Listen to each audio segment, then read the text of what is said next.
Baik, Assalamualaikum warahmatullahi wabarakatuh. Perkenalkan, nama saya Karisma Satria Lubis dari Prodi Ilmu Pemerintahan dengan NIM 21102066. Di sini saya ingin mempresentasikan tugas saya mengenai birokrasi pemerintahan dengan judul birokrasi militeristik. Oke, baik, untuk tidak memperpanjang waktu, maka dari itu saya ingin menjelaskan tentang birokrasi militeristik. Birokrasi militeristik.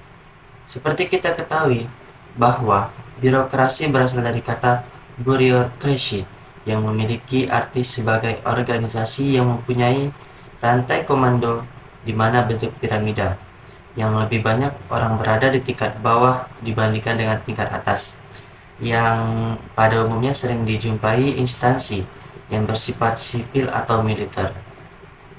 Pada rantai komando, organisasi ini memiliki aturan yang ketat, menjadi kurang fleksibel karena di setiap posisi dan tanggung jawab dideskripsikan dalam organigram. Sedangkan secara umum, birokrasi ialah struktur tatanan organisasi, bagian kerja, hierarki yang ada di sebelah lembaga penting untuk melaksanakan tugas-tugas supaya lebih teratur, supaya menjadi contoh yakni pada pemerintah, rumah sakit, sekolah militer, dan yang lainnya. Militer mengacu pada organisasi kekuatan yang terlibat pertahanan dalam suatu negara yang memiliki fokus dalam utama yakni menjaga pertahanan, kedaulatan, dan keamanan. Adapun sifat dari kepemimpinan militeristik sebagai berikut. Yang pertama itu lebih banyak dalam menggunakan sistem perintah, keras, kaku, dan cenderung kurang bijaksana. Lalu yang kedua, menghendaki adanya keputusan yang mutlak dari bawahan. Yang ketiga, sangat menyayangi suatu formalitas. Lalu yang keempat, menuntut adanya disiplin, keras, kaku dari bawahannya. Yang kelima, tidak menerima adanya saran, usulan, sugesti, kritik dari bawahannya. Dan yang terakhir itu ialah komunikasi hanya dapat dilangsungkan secara searah. Lalu bahwa pada pandangan militeristik yang memungkinkan adanya penekanan secara berlebihan pada ekspansi militer, pendekatan ini bisa mengabaikan upaya negosiasi, diplomasi, kerjasama internasional dalam upaya menyelesaikan konflik dan menjaga perdamaian. Tidak sedikit negara yang sudah merdeka di seluruh dunia berada di bawah pemerintahan militer. Rezim militer cenderung tidak dapat mengembangkan pembangunan sosial dan ekonomi di negara masing-masing, meski mereka sering mengatakan yang sebaliknya. Rezim-rezim militer mempunyai kecenderungan untuk menghambat politisi sipil dari kesepakatan mendapatkan keterampilan politik, sehingga mengabadikan rantai keterbelakangan politik yang ada, pada akhirnya mengakibatkan para militer tersebut menjadi rapuh keamanannya, baik dalam internal maupun eksternal. Rezim militer yang ada di Indonesia cenderung mengalami atau mengurangi tekanan terhadap politik dan membatasi partisipasi rakyat, khususnya dalam mengambil keputusan. Masa Orde Baru dikategorikan sebagai authoritarian, bureaucratic, bercirikan pemerintah yang militeristik. Secara keseluruhan dapat dilihat dari banyaknya personel, menunjukkan bahwa militer begitu besar perannya dalam birokrasi, yang merupakan unsur sipil, di mana pada masa Orde Baru, pemerintah mengaku bahwa dirinya menganut sistem demokrasi. Namun yang terjadi adalah sebaliknya. Pola hubungan antar sipil dan militer menganut yang namanya kontrol militer, di mana terhadap sipil dengan alasan stabilitas politik dan keamanan. Untuk aksi suksesnya pembangunan ekonomi lebih fungsi ABRI, di mana Angkatan Bersenjata Republik Indonesia. ABRI adalah kekuatan negara yang berperan penting dalam untuk mewujudkan, memperjuangkan, dan menegakkan kedaulatan serta kemerdekaan Indonesia. Baik, kita lanjut pada penyusunan personel pelaksana.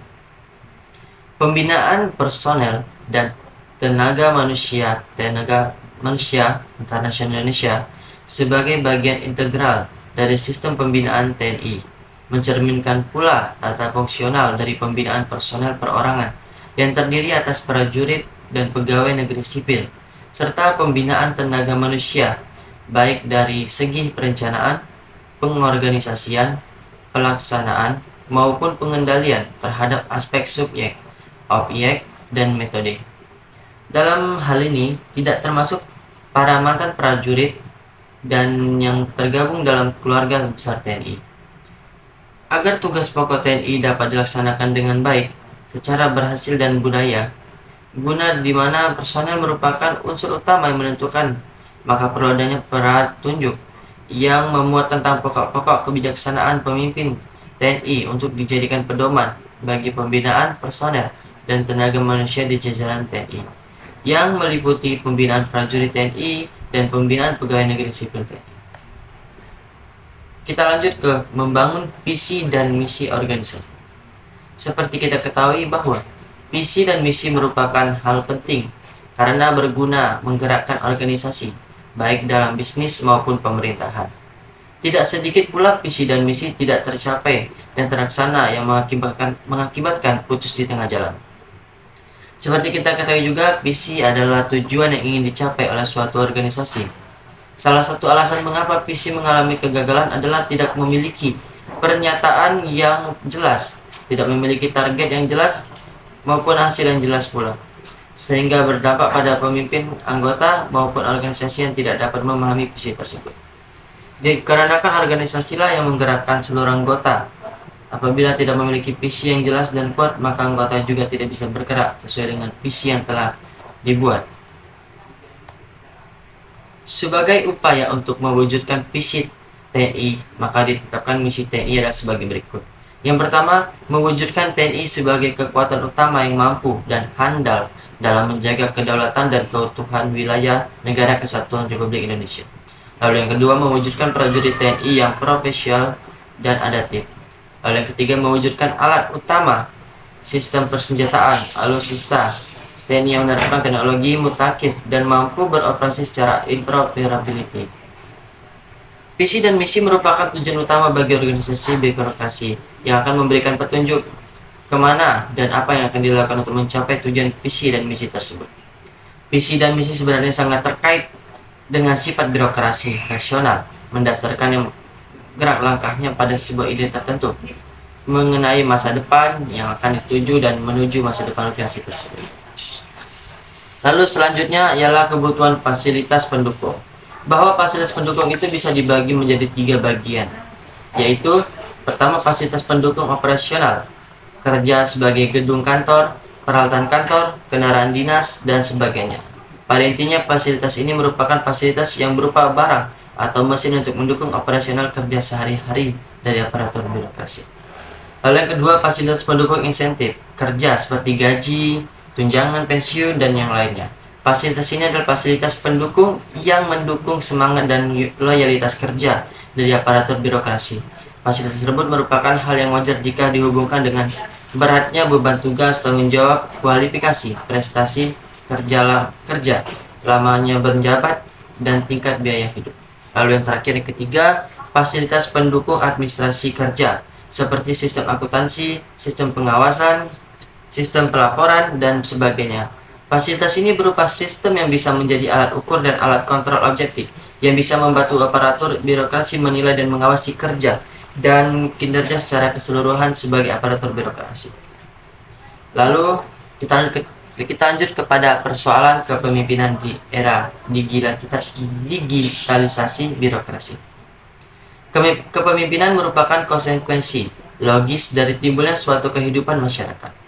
Kepemimpinan menggambarkan hubungan antara pemimpin dengan yang dipimpin dan bagaimana seseorang pemimpin mengarahkan ke orang yang dipimpin. Pemimpin tidak hanya menggerakkan orang-orang, namun menggerakkan orang-orang supaya bekerja lebih efektif dan bermutu. Pemimpin yang ada pada saat ini, khususnya pemimpin pemerintah maupun pemimpin suatu organisasi, dituntut untuk sesuai dengan perkembangan zaman.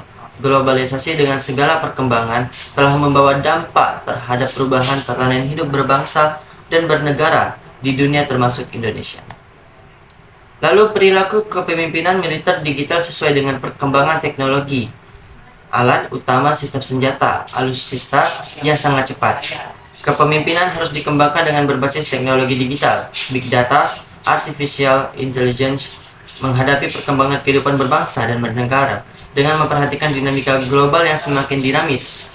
Maka TNI sebagai bagian komponen bangsa memiliki tanggung jawab untuk menyiapkan pemimpin yang memiliki kemampuan untuk beradaptasi dengan cepat terhadap setiap perubahan lingkungan yang terjadi dan memiliki integritas yang tinggi dalam mengelola organisasi TNI dengan berorientasi kepada kepentingan kebangsaan yang bersandar kepada kebenekaan sebagai ciri khas Indonesia serta kearifan Indonesia yang menjadi sumber inspirasi dalam membangun kelangsungan hidup berbangsa dan bernegara. Baik, hanya itu yang bisa saya dapat sampaikan mengenai birokrasi militeristik.